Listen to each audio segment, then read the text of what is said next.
بسم اللہ الرحمن الرحیم۔ اللہ کے نام سے شروع جو نہایت مہربان رحمت والا ہے۔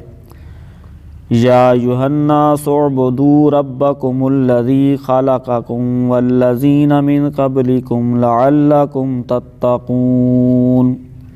اے لوگو، اپنے رب کی عبادت کرو جس نے تمہیں اور تم سے پہلے لوگوں کو پیدا کیا، یہ امید کرتے ہوئے عبادت کرو کہ تمہیں پرہیزگاری مل جائے۔ الذی جعل لکم الارض فراشا والسماء بناء وانزل من السماء ماء فاخرج به من الثمرات رزقا لکم فلا تجعلوا للہ اندادا وانتم تعلمون۔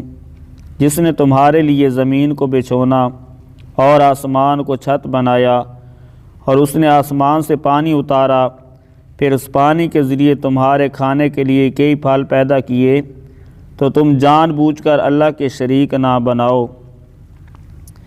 وَإِن كُنتُمْ فِي رَيْبٍ مِّمَّا نَزَّلْنَا عَلَىٰ عَبْدِنَا فَأْتُوا بِسُورَةٍ مِّن مِّثْلِهِ وَادْعُوا شُهَدَاءَكُم مِّن دُونِ اللَّهِ إِن كُنتُمْ صَادِقِينَ۔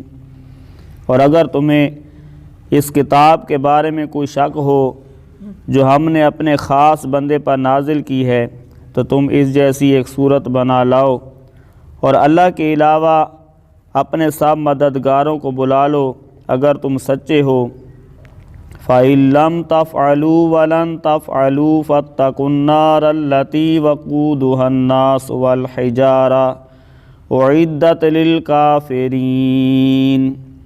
پھر اگر تم یہ نہ کر سکو اور تم ہرگز نہ کر سکو گے تو اس آگ سے ڈرو جس کا ایندھن آدمی اور پتھر ہیں، وہ کافروں کے لیے تیار کی گئی ہے۔